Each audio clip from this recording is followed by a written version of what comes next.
Hello and welcome you all dear students. हमने quick revision start की है। आज का हमारा टॉपिक है डिमांड एनालिसिस।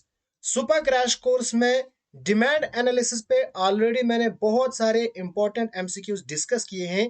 अगर अभी तक आपने वो नहीं देखे हैं, डिस्क्रिप्शन में आपको लिंक मिलेगी जहां पे आपको ये सारे लेक्चर्स मिल जाएंगे।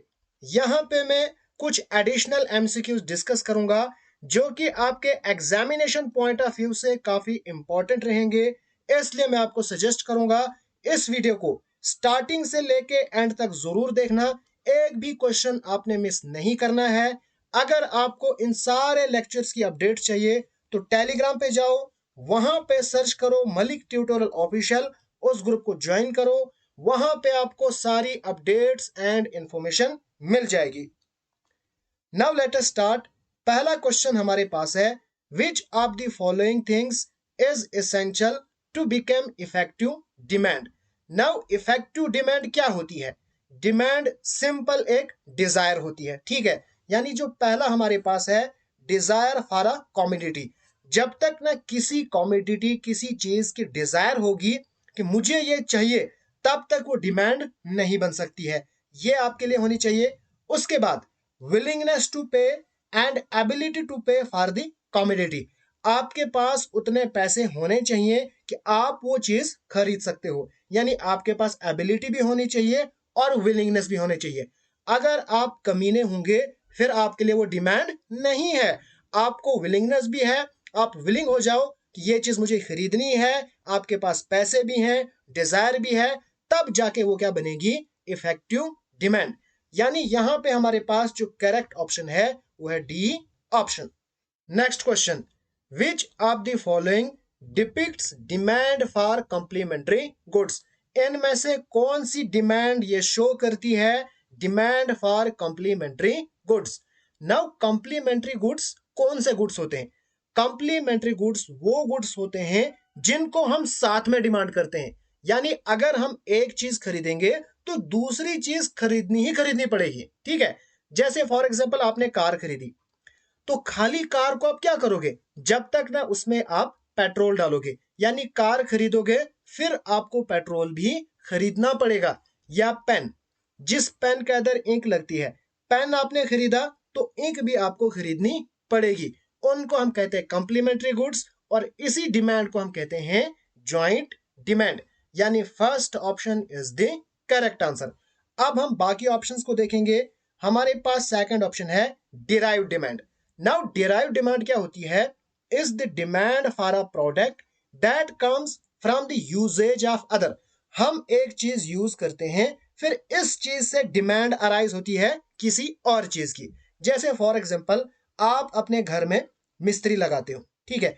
मिस्त्री के साथ फिर आपको मजदूर की डिमांड पड़ती है, यानी मिस्त्री की वजह से मजदूर की भी डिमांड आ गई। या फॉर एग्जांपल पेंसिल, जब आपको पेंसिल चाहिए तो पेंसिल किससे बनेगी? वो वुड से बनेगी, उसके अंदर ग्रेफाइट डलेगा, पेंट, ये सब चीजों की जरूरत पड़ती है। यानी एक चीज की वजह से दूसरे चीजों की जब हमें जरूरत पड़ती है तो उसको हम कहते हैं डिराइव्ड डिमांड। यानी किसी चीज से डिमांड डिराइव होती है, ठीक है। फिर डायरेक्ट डिमांड, यानी डायरेक्टली हमने डिमांड किया, ओके। उसके बाद क्रॉस डिमांड। क्रॉस डिमांड क्या होता है? It measures the responsiveness of the change in quantity demanded toward the change in price of another commodity. Cross demand क्या होता है? हम एक चीज की डिमांड बताते हैं, लेकिन किसके कंपेयर में? किसी और चीज की हम उसकी प्राइस देखते हैं। इस चीज की प्राइस इंक्रीज हो गई या डिक्रीज, तो इसकी प्राइस की वजह से इसके ऊपर इफेक्ट पड़ता है, ठीक है। इसको हम क्या कहते हैं? Cross demand. Next question, if with a fall in price the demand for same good also falls, it is called। हमारे पास क्वेश्चन क्या है? if fall in price, जब प्राइस कम हो जाती है, गिर जाती है, the demand for same goods also fall, जो डिमांड है वो भी कम हो जाती है, it is called, उसको हम क्या कहते हैं? either inferior goods, given good, normal good या substitute good। सबसे पहले इन गुड्स के बारे में हम जानेंगे। Inferior goods. Now inferior goods वो गुड्स होते हैं जिनकी जो डिमांड है वो ड्रॉप हो जाती है, डिक्रीज हो जाती है जब एक कंज्यूमर की इनकम राइज होती है। यहां पे एक चीज आपको याद रखनी है, जब हम बात करते हैं इंफीरियर गुड्स की तो हमारे माइंड में आनी चाहिए इनकम। हम इंफीरियर गुड्स का जो रिलेशन है वो इनकम के साथ देखते हैं, ठीक है। नाउ इनका क्या रिलेशनशिप है, जब इनकम इंक्रीज हो जाती है, बढ़ जाती है, आप इंफीरियर गुड्स कम खरीदते हो, यानी जो डिमांड है वो डिक्रीज हो जाती है। और जब आपकी इनकम कम हो जाती है, आप इंफीरियर गुड्स ज्यादा खरीदते हो, ठीक है। उसके बाद गिफन गुड्स, जो गिफन गुड्स हैं वो भी इंफीरियर गुड्स हैं, लेकिन जब गिफन गुड्स की बात आती है तो हम रिलेशनशिप डिस्कस करते हैं प्राइस का। आपको एकदम से माइंड में आना चाहिए, गिफन गुड्स तो प्राइस, इंफीरियर गुड तो इनकम। अब गिफन गुड एंड प्राइस का कैसा रिलेशनशिप है, पॉजिटिव रिलेशनशिप। यानी जब प्राइस बढ़ी तो जो गिफन गुड है इसकी डिमांड भी बढ़ी, यानी इंक्रीज हो गई। और जब प्राइस कम हो गई तो गिफन गुड्स की डिमांड भी कम हो गई, ठीक है। नाउ क्वेश्चन पे आओ, if with a fall in price, जब प्राइस कम हो गई तो डिमांड भी कम हो रही है, किसका रिलेशनशिप है, प्राइस का। तो इन्फीरियर गुड वाला जो ऑप्शन है पहले ही खत्म हो गया, तो यहां पे हमारे पास आएगा Giffen good, that is second option is the correct answer. बाकी जो नॉर्मल गुड है या नॉर्मल जिनको हम कंसिडर करते हैं, ठीक है। उसके बाद सब्स्टिट्यूट गुड, सब्स्टिट्यूट गुड्स वो होते हैं जिनको हम एक दूसरे की जगह पे इस्तेमाल करते हैं, जैसे for example T and coffee. आप कॉफी की जगह पे टी ले सकते हो और टी की जगह पे कॉफी ले सकते हो, ठीक है। नेक्स्ट क्वेश्चन है, a good for which demand decreases, अब जो डिमांड है वो कम हो रही है with increase in income, income के इंक्रीज होने की वजह से। अब यहां पे इनकम आ गई, यानी गिवन गुड वाला पहले ही खत्म हो गया। फिर यहां पे हमारे पास क्या आएगा, inferior good, because inferior good क्या होता है, जब आपकी इनकम बढ़ती है तो आप उसको खरीदना कम करते हो, यानी डिमांड कम करते हो। So third option is the correct answer. Next हमारे पास क्वेश्चन है, क्वेश्चन नंबर 5। यहां पे गिवन है the demand function of a product X is, हमारे पास demand function that is D X is equal to 12 minus 2 px। Now जो demand function है इसकी जो अल्जेब्रिक एक्सप्रेशन होती है ना, वो क्यू डी यानी quantity demanded is equal to A minus B P, जहां पे ए क्या होता है, कांस्टेंट होता है जो इंडिकेट करता है क्वांटिटी डिमांड को, एवं जब आपकी प्राइस जीरो होती है, ठीक है। और बी होता है change in quantity demanded upon change in price. ये सब आपके लिए ज्यादा इंपॉर्टेंट नहीं है, आपको सिर्फ इतना याद रखना है, ये हमारे पास होती है डिमांड और ये होता है प्राइस, बस इतना आपके काम का है, ठीक है। क्वेश्चन क्या कहता है, यहां पे आपके पास डिमांड फंक्शन गिवन है, where px stands for price, px का मतलब प्राइस है, तो क्वांटिटी डिमांडेड आपको निकालनी है if price is equal to 5, यानी आपको निकालना है डी ऑफ एक्स, बहुत ही सिंपल है। तो D of X is equal to 12 minus 2 into price, तो प्राइस आपके पास क्या है 5, यानी 12 माइनस 2 इंटू 5, 5 2 जार 10, तो 12 माइनस 10 ये हमारे पास आ गया 2 यूनिट्स, यानी जो क्वांटिटी डिमांड है वो है 2 units, that is B option is the correct answer. Next question भी ऐसा ही क्वेश्चन है, the demand function of a product X, यहां पे हमारे पास डिमांड फंक्शन गिवन है, यानी D of X is equal to 12 minus 2 px, where px stand for price, ये हमें पता है। If there are 5000 customer for the product, अगर हमारे पास 5000 कस्टमर हैं, the aggregate market demand for the product at market price for RS2 will be, यहां पे हमने जो डिमांड फाइंड करनी है ना, वो एग्रीगेट मार्केट यानी टोटल आपको डिमांड फाइंड करनी है 5000 कस्टमर्स की। और ये जो हमारे पास डिमांड फंक्शन है ना, ये है demand function of one individual, ठीक है। अब यहां पे हम क्या करेंगे, सबसे पहले हम निकालेंगे एक इंडिविजुअल, यानी एक आदमी की डिमांड कितनी है, फिर इस हिसाब से हम 5000 जो हमारे पास कस्टमर है उसकी भी हम डिमांड निकालेंगे। तो यहां पे जो प्राइस है वो 2 है, यानी एक इंसान की जो डिमांड है वो होगी ये, यानी प्राइस की जगह पे आपने 2 रखना है। ये इंपॉर्टेंट क्वेश्चन है, आपके एग्जामिनेशन में पूछे जा सकते हैं। सो 12 माइनस 2 2 4, तो ये हमारे पास आएगा 8। यानी एक इंडिविजुअल की जो डिमांड है वो है 8 यूनिट्स। अब देखो 5000 कस्टमर की फिर डिमांड कितनी होगी? अगर एक की होगी 8 यूनिट्स तो 5000 की होगी 5000 मल्टीप्लाई बाई 8। सिंपल, आपने क्या करना है, एक इंडिविजुअल की जो डिमांड है उससे आपने नंबर ऑफ कस्टमर्स मल्टीप्लाई करने हैं। 8 5 और 40 यानी 40,000 होगी 5000 कस्टमर्स की demand. So A option is the correct answer. Next question. अब यहां पे हमारे पास गिवन है डिमांड, यहां पे गिवन है वेयर पीएक्स हमें पता है, PX stand for price and DX stand for demand. Find the number of customers. यहां पे हमने फाइंड करने हैं number of customers if the aggregate demand at the market price. हमारे पास प्राइस भी गिवन है और टोटल डिमांड भी हमारे पास गिवन है 10,000। जरा मुझे आप बताओ, अगर आपके पास कस्टमर्स होते थे तो आप टोटल डिमांड कैसे निकालते थे? एक इंडिविजुअल की डिमांड मल्टीप्लाई करते थे आप नंबर ऑफ कस्टमर से, तो आपके पास आ जाती थी total demand.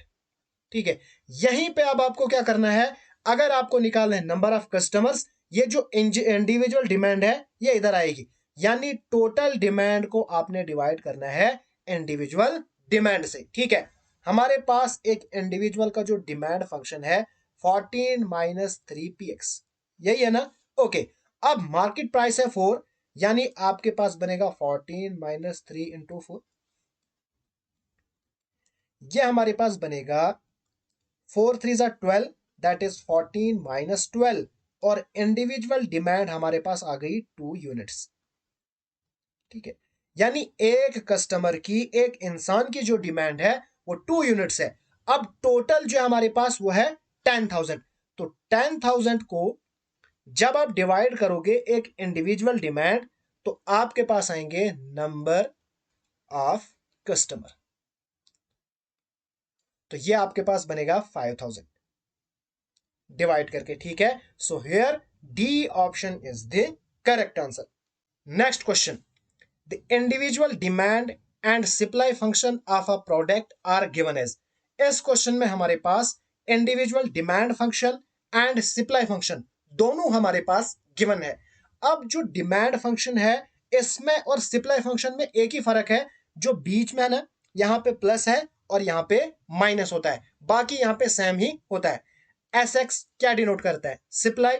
P x denote करता है प्राइस, यहाँ पे डी एक्स डिनोट करता है डिमांड, और पी एक्स डिनोट करता है प्राइस। ठीक है, अब क्वेश्चन में हमारे पास गिवन है if there are 4,000 consumers and 1,000 firms in the market then equilibrium price will be. हमारे पास गिवन है अगर 4,000 कंज्यूमर्स होंगे। अब देखो, जो कंज्यूमर्स हैं या कस्टमर्स हैं, इनका रिलेशन होता है डिमांड के साथ, यानी डिमांड कौन करता है? डिमांड करते हैं कंज्यूमर या कस्टमर। ठीक है, और सप्लाई कौन करता है? सप्लाई करती हैं फर्म्स। जब भी आपके माइंड में आ गया सप्लाई, तो आपके माइंड में आना चाहिए अच्छा किसी फॉर्म ने सप्लाई किया होगा। ठीक है, और जब बात आएगी डिमांड की, यानी कोई कस्टमर है या कंज्यूमर है, उसने डिमांड किया है। ठीक है, अब हमने यहां पे फाइंड करना है इक्विलिब्रियम प्राइस। अब इक्विलिब्रियम कौन सी स्टेज है? इक्विलिब्रियम एक ऐसी स्टेज है जहां पे quantity demanded is equal to quantity supplied. ठीक है, अगर आप डिमांड फंक्शन के हिसाब से लिखना चाहते हो तो dx is equal to S X, जहां पे क्वांटिटी डिमांड किसके बराबर होती है? क्वांटिटी सप्लाइड के बराबर, यानी demand is equal to supply, तो वो हो गई इक्विलिब्रियम स्टेज। अब यहां पे हमने निकालनी है इक्विलिब्रियम प्राइस, तो यहां पे हम आराम से लिख सकते हैं ना, D of X is equal to S of X, क्योंकि हमको निकालनी है इक्विलिब्रियम प्राइस, तो इक्विलिब्रियम ये वाली स्टेज होती है। ठीक है, अब डी ऑफ एक्स यहां पे गिवन है 10 माइनस 2px, और एस ऑफ एक्स यानी सप्लाई हमारे पास यहां पे गिवन है 10 प्लस 2p ऑफ एक्स। अब एक और चीज है, ये जो हमारे पास डिमांड है ना, ये एक इंडिविजुअल की है, लेकिन हमको निकालनी है 4,000 कंज्यूमर्स की, तो हम क्या करते हैं? सिंपल मल्टीप्लाई करते हैं, ब्रैकेट का मतलब भी हो गया मल्टीप्लाई, ठीक है। उसके बाद ये हमारे पास सप्लाई है एक फॉर्म की, और हमको निकालनी है 1000 फॉर्म की, हमारे पास गिवन है, निकालनी नहीं है बल्कि गिवन है, ये देखो ऐसे, ठीक है। अब यहां पे हमने निकालना है इक्विलिब्रियम प्राइस। अब हम कैसे निकालेंगे? इस इक्वेशन को सॉल्व करके। देखो, अब यहां पे 1000 को अंदर मल्टीप्लाई है, क्योंकि ब्रैकेट का मतलब है अंदर जितने भी है उनको मल्टीप्लाई करो, और 4000 को अंदर मल्टीप्लाई करो, ठीक है। लेकिन यहां पे हम मल्टीप्लाई नहीं करेंगे, मैं क्या करूंगा, 1000 को लेफ्ट हैंड साइड में शिफ्ट करूंगा, यहां पे मल्टीप्लाई में है, इधर जाके डिवाइड में बनेगा। अब ऐसा मैंने क्यों किया? बिकॉज यहां से मुझे इजी हो जाएगा। अगर मैं अंदर मल्टीप्लाई करने बैठूंगा, वहां से मुझे बहुत प्रॉब्लम हो जाएगी। तो आएगा 10 प्लस 2px। देखो, 1000 वन जार 1000 और 1000 फोर जार 4000, ठीक है। अब मेरे पास क्या बचेगा? यहां पे मैं कलर थोड़ा चेंज करता हूं। यहां पे बचा 4 इंटू 10 माइनस 2px और is equal to 10 plus 2px। अब यहां पे मैंने ब्रैकेट इसलिए हटाया क्योंकि बाहर 1000 है, उसको मैंने अलग ले लिया। अब यहां पे ब्रैकेट रखने का काम नहीं है, यहां पे अभी ब्रैकेट मैंने नहीं हटाया क्योंकि बाहर से 4 है। अब इसकी मल्टीप्लाई लगेगी 10 के साथ भी, और इसकी लगेगी इसके साथ भी। ये बनेगा 10 4 जार 40 माइनस 4 2 जार 8 is equal to 10 plus 2px। अब देखो, यहां पे भी px है, यहां पे भी px है। अब मैं काम करूंगा, इसको मैं इस साइड शिफ्ट करूंगा। जब 8 राइट हैंड साइड में जाएगा, यानी इज इक्वल टू के राइट हैंड साइड में जाएगा, यहां पे माइनस था, इधर जाके प्लस बनेगा। तो हमारे पास बनेगा 8px प्लस 2px, और इस 10 को शिफ्ट करूंगा मैं राइट हैंड साइड, यहां पे प्लस था, इधर जाके माइनस बनेगा, यानी 40 माइनस 10, ये बनेगा 30। 8 और 2 कितने होते हैं? 10, 10px। 10 को px के साथ मल्टीप्लाई है, इधर जाएगा तो डिवाइड में बनेगा, यानी px की वैल्यू आपके पास आएगी 30/10, यानी 10 1 जार 10, 10 3 जार 30, यानी आपके पास जो इक्विलिब्रियम प्राइस है वो है RS3, यानी C option is the correct answer. बहुत ही सिंपल था। जो डिमांड फंक्शन है एंड सप्लाई फंक्शन, इन दोनों को इक्वल करना था, उसके बाद सिंपल इसको सॉल्व करना था। नेक्स्ट हमारे पास क्वेश्चन है, the equilibrium price balance which of the following. बिल्कुल पीछे क्वेश्चन के साथ रिलेटेड है। जब इक्विलिब्रियम होगा तो उस केस में जो इक्विलिब्रियम प्राइस है वो किस किस को बैलेंस करेगी? जल्दी से जरा आप मुझे बताओ। डिमांड एंड सप्लाई, या डिमांड इनकम सप्लाई प्रोडक्शन, या डिमांड एंड यूज? जल्दी से इसका आंसर कीजिएगा। तो यहां पे करेक्ट आंसर है first option, that is demand and supply. Next question, law of supply operates under. जो लॉ ऑफ सप्लाई है वो किस में ऑपरेट करता है, कौन सी कंडीशंस में ऑपरेट करता है? नाउ जो लॉ ऑफ सप्लाई है ये ऑपरेट करता है under the condition citrus paribus, ठीक है, यानी A option is the correct answer. अब ये सीट्रस पैरिबस कौन सी कंडीशंस है? आपको याद होगा law of demand. Law of demand जब हम स्टेट करते हैं, हम कहते हैं law of demand states that quantity demanded of a commodity increases या decreases, changes due to change in prices, other thing remaining constant. Now ये जो अदर थिंग्स है ना, इसी को हम कहते हैं सिट्रस पैरिबस। सिट्रस पैरिबस का मतलब अदर थिंग्स, यानी अदर डिटर्मिनेंट ऑफ सप्लाई या other determinant of demand other than price. यानी ये जो हमारे पास प्राइस ऑफ गिवन कमोडिटी है ना, इसके अलावा, यानी अपनी कमोडिटी की जो प्राइस है, इसके अलावा जो भी बाकी डिटर्मिनेंट्स हैं, इनको हम कहते हैं सिट्रस पैरिबस। अब सिट्रस पैरिबस का मतलब ये सारी कांस्टेंट रहनी चाहिए, जो लॉ ऑफ सप्लाई है फिर जाके वो ऑपरेट होगा, ठीक है। जरा हम इनको भी देखेंगे। Determinants of supply, price of a given commodity. अब लॉ ऑफ सप्लाई क्या कहता है? लॉ ऑफ सप्लाई कहता है कि सप्लाई एंड प्राइस का जो आपस में रिलेशनशिप है ना, ये पॉजिटिव है। जब प्राइस बढ़ेगी तो सप्लाई भी इंक्रीज होगी, प्राइस कम हो गई तो सप्लाई भी कम हो गई। अब जरा आप अपने आप को कंसिडर करो, आप प्रोड्यूसर हो। देखो, आप कब अपनी चीजें ज्यादा प्रोड्यूस करोगे? जब प्राइस इंक्रीज हो जाएगी, है ना? जैसे फॉर एग्जांपल सेब है, अगर सेब की प्राइस बहुत इंक्रीज होगी, आपको लगता है आगे फ्यूचर में सेब की प्राइस बहुत इंक्रीज हो जाएगी, आप क्या करोगे? सेब की प्रोडक्शन ज्यादा करोगे, ठीक है? यानी आप सप्लाई इंक्रीज करोगे जब प्राइस इंक्रीज हो जाएगी। यानी लॉ ऑफ सप्लाई ये कहता है there is positive relationship between price and supply, ठीक है? तो ये हो गया प्राइस ऑफ गिवन कमोडिटी। फिर price of related goods, related goods हो गए बाकी गुड्स। बाकी गुड्स का क्या इफेक्ट पड़ता है सप्लाई के ऊपर? वो होता है प्राइस ऑफ रिलेटेड गुड। इसी तरह से prices of factors of production. अब जो हम फैक्टर्स ऑफ प्रोडक्शन यानी land, labour, capital and entrepreneur जो हम इस्तेमाल करते हैं, अगर ये हमें सस्ते में मिलेगा तो हम सप्लाई इंक्रीज करेंगे क्योंकि हमें सस्ते में चीजें बनेंगी, ठीक है? अगर फैक्टर्स ऑफ प्रोडक्शन महंगे पड़ेंगे तो आगे भी हम सप्लाई कम करेंगे क्योंकि हमें बहुत कॉस्ट आएगी। फिर स्टेट ऑफ टेक्नोलॉजी, अगर अच्छी हमारे पास टेक्नोलॉजी हो गई तो सप्लाई बढ़ेगी, अगर नहीं है तो कम। फिर गवर्नमेंट पॉलिसी, अगर गवर्नमेंट कुछ सब्सिडीज देगी, टैक्स कम करेगी तो हम अपनी सप्लाई इंक्रीज करेंगे।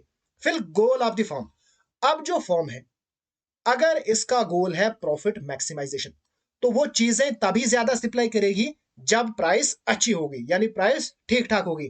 अगर गोल जो फर्म है उसका गोल होगा कि मुझे सिर्फ एक्सपेंड पहले करना है, तो एक्सपेंशन के वक्त वो किसी भी प्राइस पे सप्लाई इंक्रीज करेगी, ठीक है? उसके बाद फ्यूचर एक्सपेक्टेशन, जैसे मैंने आपको बोला अगर फ्यूचर में लगेगा कि प्राइस बढ़ेगी तो सप्लाई बढ़ेगी, फ्यूचर में एट प्रेजेंट कम हो जाएगी, ठीक है? अगर फ्यूचर में लग रहा है कि फ्यूचर में प्राइस इंक्रीज हो जाएगा तो प्रेजेंटली जो सप्लाई है वो डिक्रीज हो जाएगी, ठीक है? इसी तरह से means of transportation and communication, अच्छा मींस ऑफ ट्रांसपोर्टेशन होगा, कम्युनिकेशन होगा तो सप्लाई इंक्रीज होगी वरना डिक्रीज होगी। यहां पे कुछ डिटरमिनेंट्स हैं सप्लाई के, यहां पे मैंने थोड़े अच्छे से एक्सप्लेन किए हैं, इसका आप स्क्रीनशॉट ले सकते हो। Next question, law of supply states that there is a direct relationship between, जरा मुझे बताओ लॉ ऑफ सप्लाई क्या स्टेट करता है? देयर इज डायरेक्ट या पॉजिटिव रिलेशनशिप किस किस के बीच में? जल्दी से इसका आंसर कीजिएगा, इजी क्वेश्चन है। तो यहां पे price of commodity and the quantity supplied, ठीक है? So here first option is the correct answer. जैसे यहां पे मैंने बताया है जो सप्लाई करो है ये इस तरह से होती है, यानी upward sloping from left to right, ठीक है? अब देखो यहां पे प्राइस 10 था, सप्लाई 110, फिर प्राइस इंक्रीज हो गई और सप्लाई भी हो गई 180। यहां पे होती है क्वांटिटी सप्लाइड और यहां पे होता है price. Next question, movement along the supply curve is known as, now movement along the supply curve जिस तरह से हमने डिमांड में पढ़ा था सेम कॉन्सेप्ट यहां पे भी अप्लाई होता है। अब हमारे पास जो सप्लाई करो है वो इस तरह से होती है, अब इसी के अंदर मूवमेंट यानी कोई भी शिफ्ट नहीं, इसी के अंदर जो मूवमेंट है ये कब होता है? प्राइस की वजह से।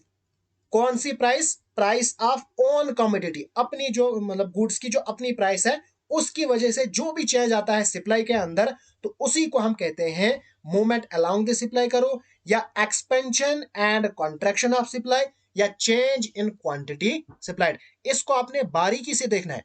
जब इस तरह का क्वेश्चन होगा जहां पे आपके पास for example increase in supply, decrease in supply, तो आपने अच्छे से देखना है अच्छा हमारे पास क्या चेंज इन क्वांटिटी सप्लाइड है, अच्छा ठीक है, फिर अपनी प्राइस की वजह से होगा। अगर यहीं पे होगा ना चेंज इन सप्लाई, फिर प्राइस की वजह से नहीं बल्कि जो बाकी डिटरमिनेंट्स है उसकी वजह से कोई चेंज आई होगी, ठीक है? इसको आराम से आप देखना, यहां पे बच्चे अक्सर गलती कर देते हैं। अब देखो एक्सटेंशन कब होगा? जब प्राइस बढ़ेगी, और कंट्रैक्शन कब होगा? जब प्राइस कम हो जाएगी। जैसे फॉर एग्जांपल पहले प्राइस, ये हमारे पास प्राइस थी P1 और क्वांटिटी हम कंज्यूम कर रहे थे Q1। अब अगर फॉर एग्जांपल प्राइस हो गई P2 यानी यहां पे, तो इस तरह से ये हो जाएगा, तो क्वांटिटी हम खरीदेंगे Q2, यहां पे क्वांटिटी बढ़ी, यहां पे प्राइस बढ़ा, ठीक है? तो यहां पे हमारे पास आएगा फोर्थ ऑप्शन करेक्ट आंसर। इसी तरह से कॉन्ट्रैक्शन, प्राइस कम तो क्वांटिटी सप्लाइड भी कम। Next question, if the market supply curve for a product shift rightward, what is the best possible explanation for the shift. अब यहां पे शिफ्ट आया, तो शिफ्ट कब होता है, जो बाकी डिटर्मिनेंट्स है, यानी ऑन प्राइस ऑफ गुड्स के अलावा जो बाकी डिटर्मिनेंट्स हैं, जैसे इंप्रूव्ड टेक्नोलॉजी हो गया या fall in the input prices, ठीक है, उसमें कोई फेवरेबल चीजें हो गई, उससे कोई भी चेंजेस आ गई, उसी को हम कहते हैं चेंज इन सप्लाई। और पीछे देखो, पीछे था चेंज इन क्वांटिटी सप्लाइड, ठीक है, सेम कॉन्सेप्ट है जैसे डिमांड में है।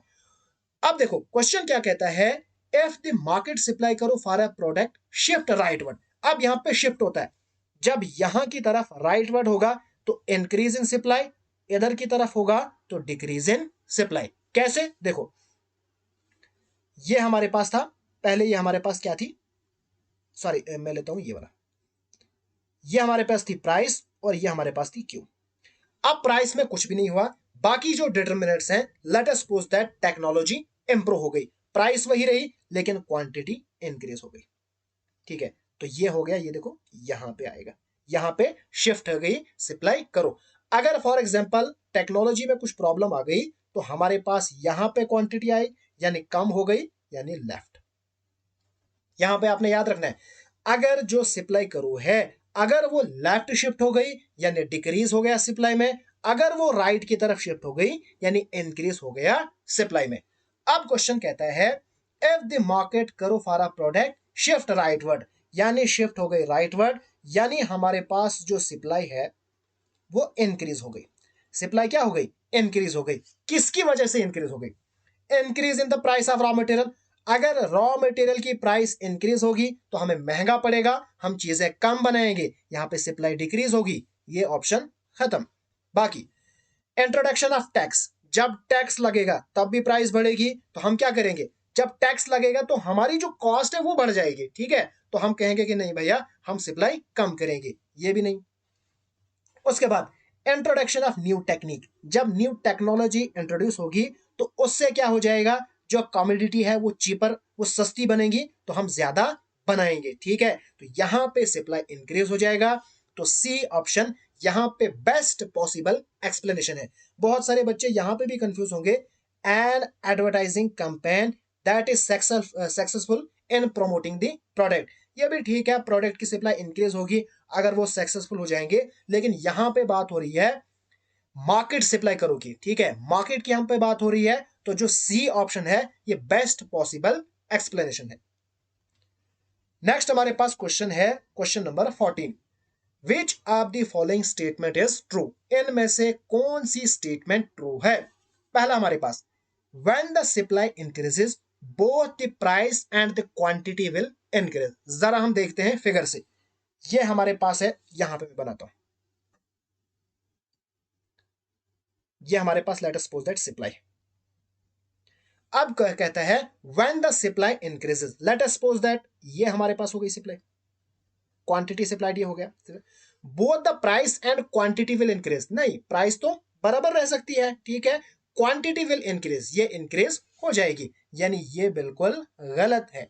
दूसरा, when the supply increases the supply करो शिफ्ट टू द लेफ्ट, अगर सप्लाई इंक्रीज होगी तो सप्लाई करो राइट शिफ्ट होती है, लेफ्ट डिक्रीज पे होती है, ये भी गलत।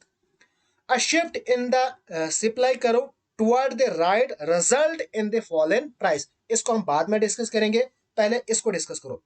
When the supply decreases both the price and the quantity will decrease, ये भी हमारे पास गलत है। जैसे यहां पे आओ, let us suppose that ये हमारे पास पहले सप्लाई थी, जब ये लेफ्ट की तरफ शिफ्ट होगी तो डिक्रीज होगी ना, बिल्कुल होगी, लेकिन यहां पे भी प्राइस सेम रहा, देखो, तो जब सप्लाई डिक्रीज होगी तो जो प्राइस है वो सेम रहेगा लेकिन क्वांटिटी डिक्रीज होगी, ये स्टेटमेंट भी गलत है। अब इस पे आओ, अ शिफ्ट इन द सप्लाई करो टुवर्ड द राइट, अगर एक सप्लाई करो राइट की तरफ शिफ्ट हो जाएगी, toward the right result in the fall in price, इससे जो हमारे पास प्राइस है उसमें कमी आ सकती है, बिल्कुल यहां पे कमी आ सकती है। लेट अस सपोज दैट ये हमारे पास है डिमांड करो और ये हमारे पास है सप्लाई करो, और ये हमारे पास है इक्विलिब्रियम प्राइस, यानी वो प्राइस जहां पे डिमांड एंड सप्लाई क्या है, बराबर है। देखो अगर जो सप्लाई है ये लेफ्ट की तरफ शिफ्ट हो गई तो अब इक्विलिब्रियम प्राइस ये वाली आई ना, तो यहां पे ये डिक्रीज हो गई। ठीक है, तो ये हमारे पास जो थर्ड ऑप्शन है ना, ये बिल्कुल करेक्ट आंसर है। आपने एक चीज याद रखनी है, जब हमारे पास डिमांड एंड सप्लाई दोनों हमारे पास इक्विलिब्रियम पोजीशन में होंगी, अगर इस केस में जो सप्लाई है वो राइट की तरफ शिफ्ट होगी तो उससे क्या होगा, रिड्यूसेस इक्विलिब्रियम प्राइस और इंक्रीजेस इक्विलिब्रियम क्वांटिटी। इससे इक्विलिब्रियम की जो क्वांटिटी है वो इंक्रीज हो जाएगी, लेकिन जो प्राइस है वो क्या हो जाएगी, डिक्रीज हो जाएगी। लेकिन कौन सी प्राइस, इक्विलिब्रियम प्राइस। तो यहां पे सिर्फ थर्ड वाली जो स्टेटमेंट है यही करेक्ट है। Next question, an increase in demand and an increase in supply. अगर डिमांड और जो सप्लाई है वो इंक्रीज हो जाएंगे, लेट अस सपोज दैट ये हमारे पास है, ये हमारे पास है डिमांड और ये हमारे पास है सप्लाई। डिमांड इंक्रीज कब होगी, जब ये यहां जाएगी ऐसे, और सप्लाई कब इंक्रीज होगी, जब ये राइट में आएगी यानी ऐसे। ये पहली प्राइस थी, तो अब क्वेश्चन पूछता है कि इसका इफेक्ट क्या होगा। अब देखो, effect equilibrium quantity in an indeterminate way and price will decrease. यहां पे बात हो रही है प्राइस और क्वांटिटी पे, यानी क्वांटिटी पे क्या फर्क पड़ेगा, प्राइस पे क्या फर्क पड़ेगा। देखो यहां पे मैंने डिमांड इंक्रीज की तो क्वांटिटी तो ऑब्वियसली इंक्रीज होगी, लेकिन यहां पे प्राइस का पता नहीं रहेगा। क्यों, क्योंकि जो हमारे पास डिमांड है ना, अब डिमांड ज्यादा इंक्रीज हो गई या सप्लाई ज्यादा इंक्रीज हो गई वो उस पर डिपेंड करेगा। यानी यहां पे सीधा लिखा है ना, an increase in demand and an increase in supply, दोनों यहां पे इंक्रीज तो हो गई, यानी इसकी वजह से जो क्वांटिटी है वो तो बढ़ेगी। जब सप्लाई बढ़ेगी तो ऑब्वियस सी बात है क्वांटिटी बढ़ेगी, लेकिन प्राइस का आप क्या कह सकते हो, साथ में डिमांड भी बढ़ गई प्राइस भी बढ़ गई, सॉरी डिमांड भी बढ़ गई सप्लाई भी बढ़ गई, तो प्राइस का यहां पे हमें पता नहीं चलेगा। यानी affect price in an indeterminate way and quantity will definitely increase, यानी 15 का सी ऑप्शन करेक्ट आंसर है। Next question, what will be the effect on equilibrium price if supply is decreased without any change in demand. जरा हम यहां पे देखेंगे diagram से, हमने क्या करना है, ये हमारे पास है डिमांड और ये है सप्लाई, और ये हमारे पास हो गया यहां पे इक्विलिब्रियम प्राइस। अब क्वेश्चन क्या कहता है, इफ सप्लाई इज डिक्रीज्ड। अब हमने सप्लाई को डिक्रीज किया, देखो यहां पे सप्लाई को हमने डिक्रीज किया without change in demand, demand को हमने कोई भी चेंज नहीं किया, यानी यहां पे न्यू। अब जो हमारे पास न्यू इक्विलिब्रियम प्राइस है, जरा मुझे बताओ, पहले यहां पे थी अब यहां से यहां आ गई, तो इक्विलिब्रियम प्राइस में क्या होगा, इक्विलिब्रियम प्राइस तो इंक्रीज हो जाएगी, यानी price will rise. So C option is the correct answer. Next question, what do we call a quantity which a seller is ready to supply at a given time and at a given price। ये हमारे पास है किसकी definition, ये definition है quantity supplied की। देखो यहां पे सप्लाई भी ऑप्शन में है, क्वांटिटी सप्लाइड भी, लेकिन यहां पे गिवन प्राइस की बात हो रही है, उस प्रोडक्ट की जो गिवन प्राइस है, तो फिर आएगा quantity supplied. So C option is the correct answer. Next question, in a particular year the farmers experience dry weather. If all other factors remain the same, the supply curve of wheat for farmer will shift to। देखो अब यहां पे मसला क्या हुआ है, ये हमारे पास सॉरी ये हमारे पास सप्लाई करो है।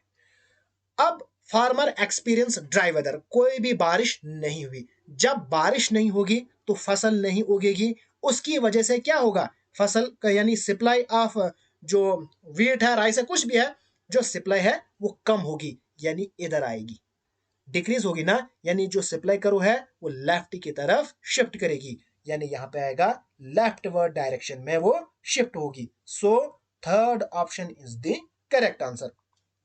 Next question, which of the following scenarios will not shift the demand करो for a particular product।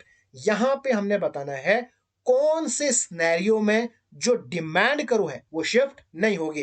अब डिमांड करो शिफ्ट कब होती है, डिमांड करो शिफ्ट होती है अदर डिटरमिनेंट से, यानी प्राइस के अलावा जो भी है। जरा देखो, a change in income of a consumer of that product, क्या इनकम की वजह से डिमांड करो शिफ्ट होगी? बिल्कुल होगी।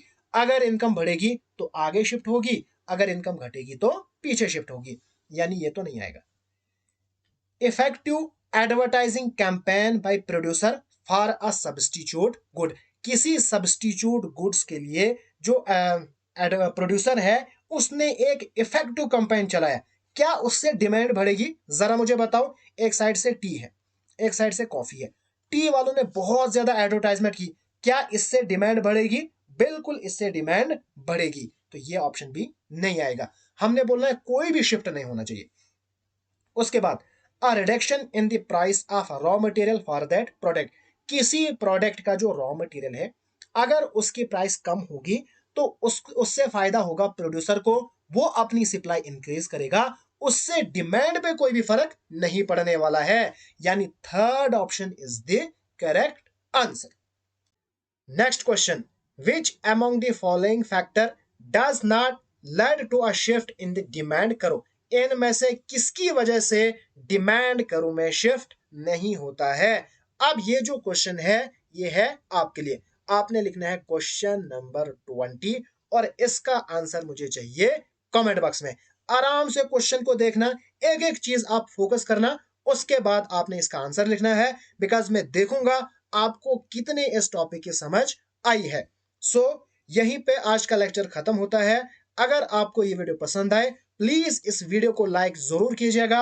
अभी तक अगर आपने मेरा चैनल सब्सक्राइब नहीं किया है तो सब्सक्राइब जरूर कीजिएगा। Thanks for watching.